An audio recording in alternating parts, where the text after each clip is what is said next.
All right, fam, I hope you're all doing well out there. I am back with another breakdown of a jam band song. I personally am like a fish and goose person, so we do a lot of that. We might do some other tunes as we get into it. I have a big pile of requests to get through. Anyways, I'm glad you're here. Today we're doing White Lights by Goose, and it is pretty straightforward. The explainer part should only take a few minutes, and then we're going to jam along with a live version from 2020, and we're going to have a little video. I don't remember what side it's on, so I'm not sure where to point to because I'm bad at YouTube. But anyways, the little video is going to go, and it's going to be kind of fun to see how far this band has come in the last 5 years. Kind of insane and really fun to watch. This is a request from Steph on Instagram. I really appreciate y'all reaching out, and I'm so happy that you all are engaging with this music that is so much fun to get into. And part of what makes it so fun is that it is music that tends to be, songwriting is a big piece of it, but the other piece of it is all the songwriting is built around that space to improvise and explore, and I think that's what draws us all here. And so I really like talking about that part of things, and I'm really glad you're along for the ride. So anyways, this song, we're in A major, and it's really three chords over again the whole song. What's key about this one is it doesn't sound right if you don't have the chords in the right inversions. So you really have to play it the way Peter plays it. So right now the three chords are A, C sharp minor, and D major. And so my left hand is just going A, C sharp, D, and the chords in the right hand are an A major chord in first inversion. So I have A, C sharp, and E. The middle chord is C sharp minor, C sharp, E, G sharp, and then D major, D, F sharp, A. And it's those three chords over and over again in those first inversion shapes. And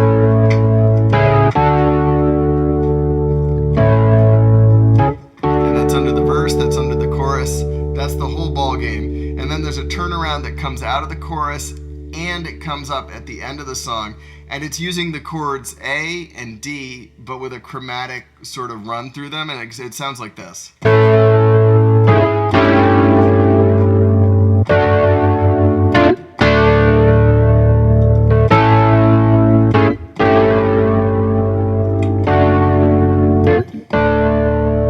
so that's A major, and I'm playing A, C sharp, E with an A on top. And that A on top and the A in my left hand is coming down, G sharp, G, but the rest of the chord stays in place, so I still have A, C sharp, and E right here under these fingers. And then we're going to switch to a D chord to go along with this F sharp. So we've traced down chromatically A, G sharp, G, F sharp, and when the F sharp hits, we go to a D chord. So my left hand's now on D, and my right hand has A, D, and F sharp. And that F sharp's going to come down to F for a really quick pass through D minor. And then we go down to a lower inversion of D. So I have F sharp, A, and D. And my left hand's sort of staying on D there. So it's...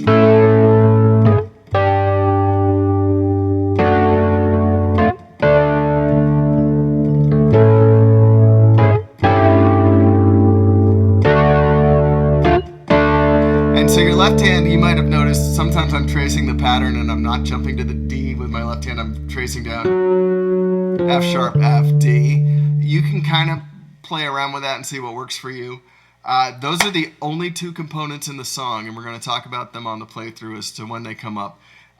Before we get into that really quickly, I want to talk about the sound I'm using, because the sound that Peter's using is very distinctive. And right now he has like a Vintage Vibes electric piano running through a few effects pedals to do it. In the video we're going to do, he has a Nord stage or an Electro. I'm not exactly sure. I haven't watched it super carefully to pick that apart. But the basic mechanics are the same. I am using a Rhodes sample, and I am using a little more than halfway on drive, the drive setting on it, so it breaks up a little bit, And then I'm using, if you have something that has a good Rhodes sound on it, you should be able to put this effect on it, like a really full stereo pan tremolo. And I'm going to turn it way up here so you can hear what it really sounds like. I have it toned down a little bit because it can be a bit much. It's a really cool sound, and it's just bouncing the sound from left to right really fast. So I'm going to bring the rate of that down. I'm going to bring the depth of it down a bit. So it's still there, but it's not so overwhelming. And then I have a little bit of chorus. Again, not really set to like an overwhelming degree, and like I'm turning it up. And that gets that kind of Leslie speaker, really swimmy sound to it. I'm going to, again, bring that down because it doesn't need to be that much. But between that panning tremolo and the chorus, you get this really nice... It's still too fast there. I'm going to bring the rates down a bit. So it's like the Rhodes sound by itself can be a little flat, and when you put these layers on it, it has this really nice kind of analog quality to it that I love. It's part of the reason I picked this song to do, because that sound is just delightful. And then when they jam it out, Peter takes an acoustic piano solo. It's all based around an A major scale, which is A, B, C, D, E. I'm sorry, A, B, C sharp, D, E, F sharp, G sharp, A. And he's just riffing on that.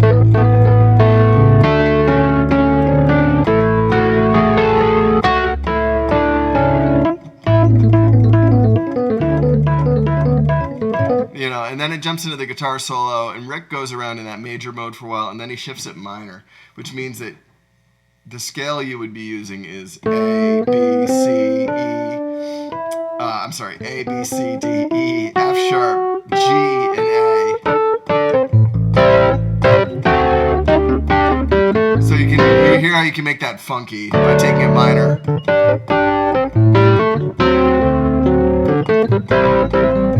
And then it sounds super triumphant when you come back to major.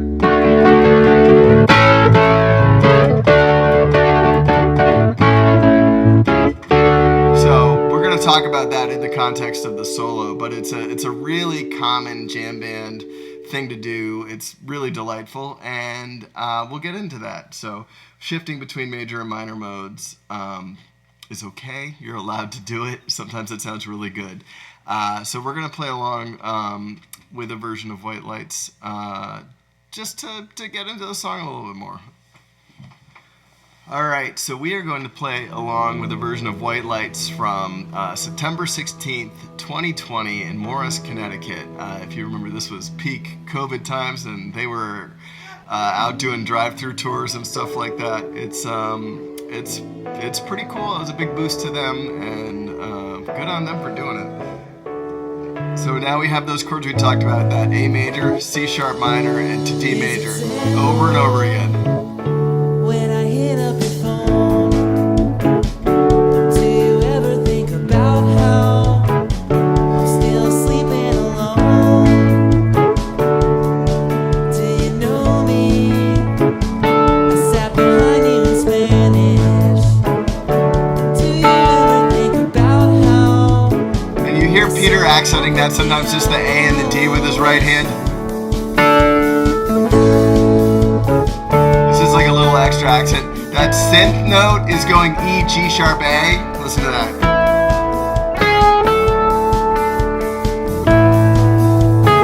Which follows right with the chord pattern. So now we're in the chorus, and it's the same chords, just over and over. It's kind of... Sometimes playing songs like this is very kind of like meditative, where it's being able to play it properly over and over again without riffing on it is a really good discipline, and we can all use some of that as players. Oh, there it is. F sharp, F, D. I can see the future. I can see. And we're back.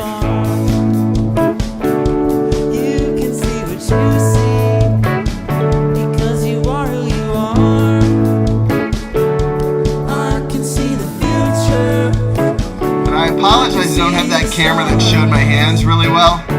The feature I was using to do that got broken, and I haven't figured out a good replacement yet, but I will. We're back in the chorus. Just doing our thing.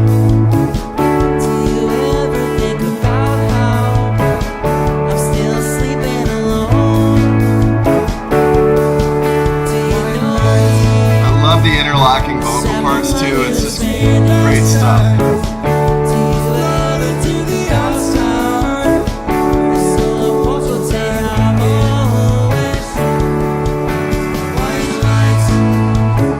It's going around and around.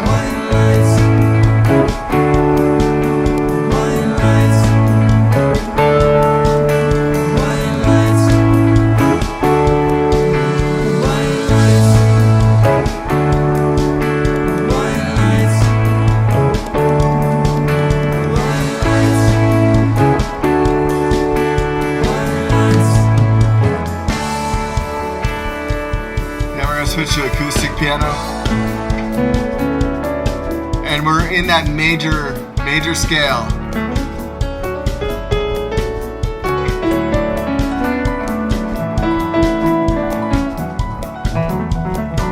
You get a lot of mileage out of E, F sharp, and A. Here is the 5-6-1.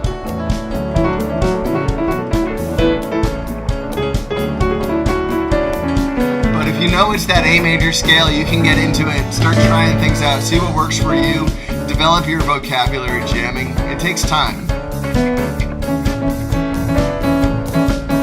Peter's rolling the C sharp up to D a bunch there.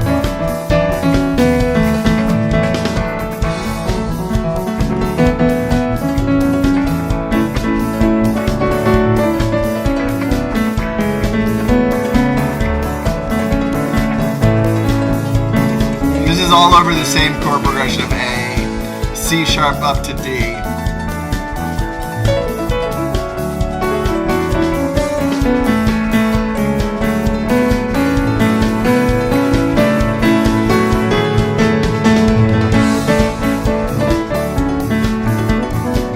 So in addition to just tracing out the major scale,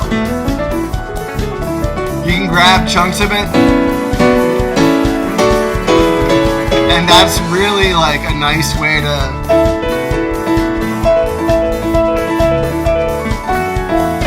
just break out of playing lines and, you know, take jumps. You have to experiment with this stuff. Peter's playing around with the idea of that E, C sharp, B down to A.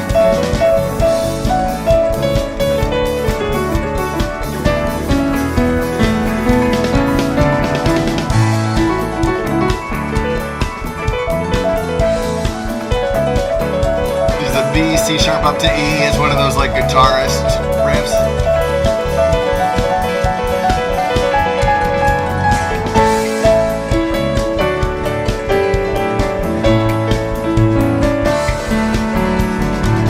You might have noticed I slipped a G natural in there, which does not belong in this scale, but it's the Mixolydian mode, and sometimes you can get away with it. It's something to play with. And now we're backing the guitar part. So I'm sort of falling back to the chords. And we're going to listen to what happens, because there's going to be a shift here.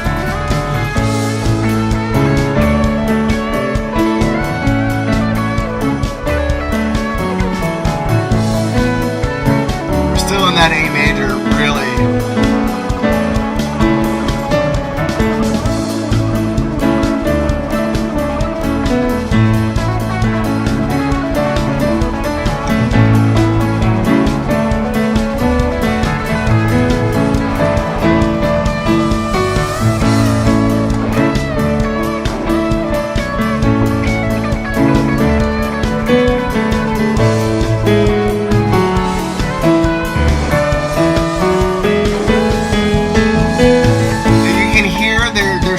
Something a little distinct from the chord progression there, and that's that they're parking on that E, the 5 chord, to turn it around. And Goose does that a lot. It's one of their signals when they're jamming. There was one right there.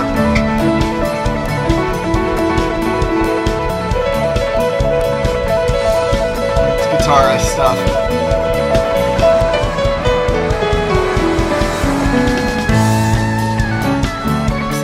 A major.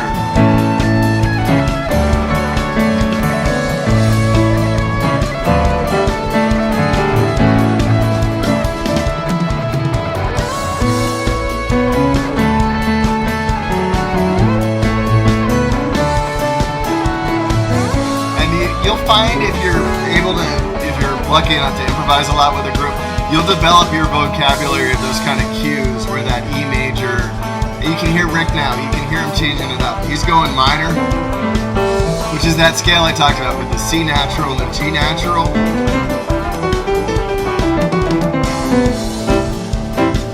And really they're moving into jam band funk mode, which is going from the A minor, the 1 chord, to the major 4 chord, the D7. And that's like really basic, important to know jam band vocabulary, going from the minor 1 to the 4 chord.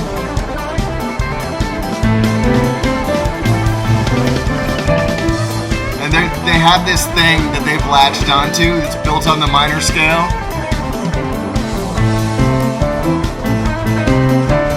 And it evolved really quickly, and that's going from A, C, D, A, C, D,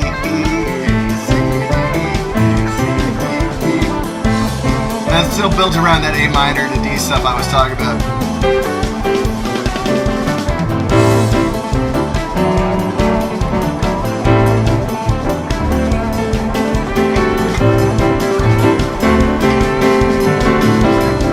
Picking up tempo.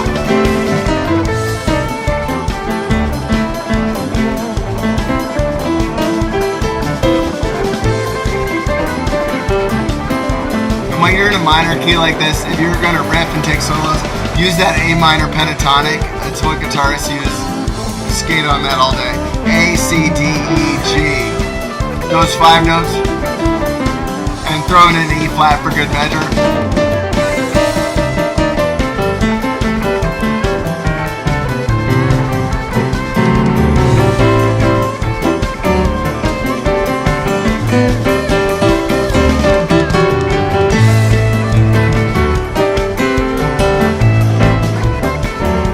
Hear me as a keyboardist, you have a lot of power here to push. Is it going to be spacious, or is it going to be like compact with like little stabbing staccato comps? You have a lot of room to set the tone of where this thing's going to go, and that's really fun to exercise. And they're just, they're a very patient band, and they're building on this idea. Trevor's holding down that riff idea.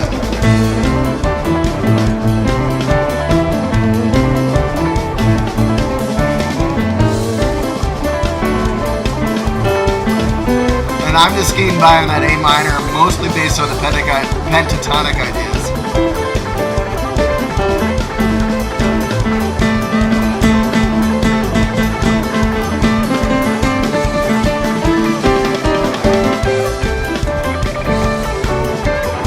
Stay in this for a while. It's you can hear when they want to come out of it. They do this building thing, and I'll point it out when they get to it.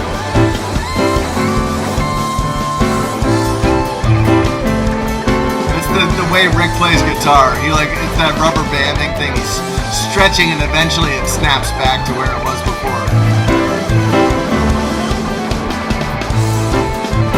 Not quite yet. They keep stretching a little bit, but not all the way there.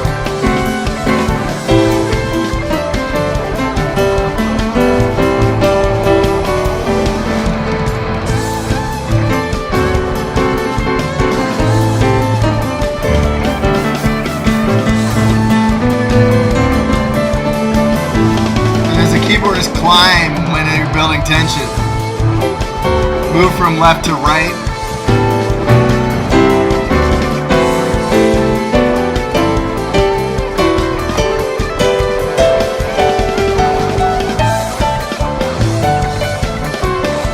Come back down when you break the tension. I was kind of forcing an example there, but I think you get what I'm talking about.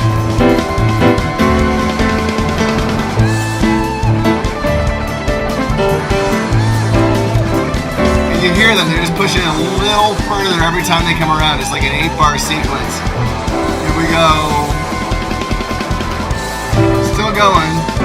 minor, but they're gonna snap back to major. It's gonna sound really nice.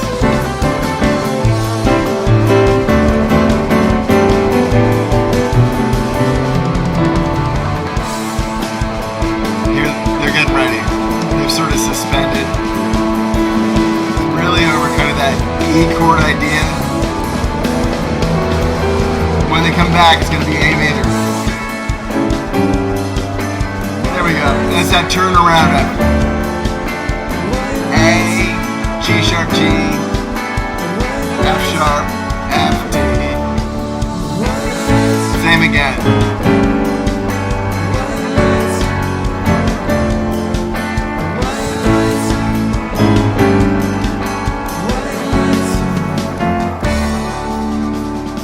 And then we end on an A. Use an A9, so it's A with a B in it. A, B, C sharp, E, and that sounds like an ending chord.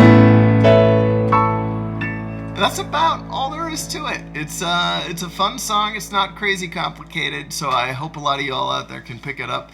And I keep getting comments from people and people reaching out to me, and it makes me really happy because quite frankly, I have a lot of things in my life, but music is my life, and I know what this means to a lot of you.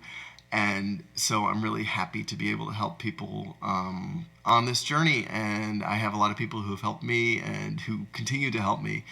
And we're all getting better together. So keep chasing the music you love, and I'll see you all out there. Peace.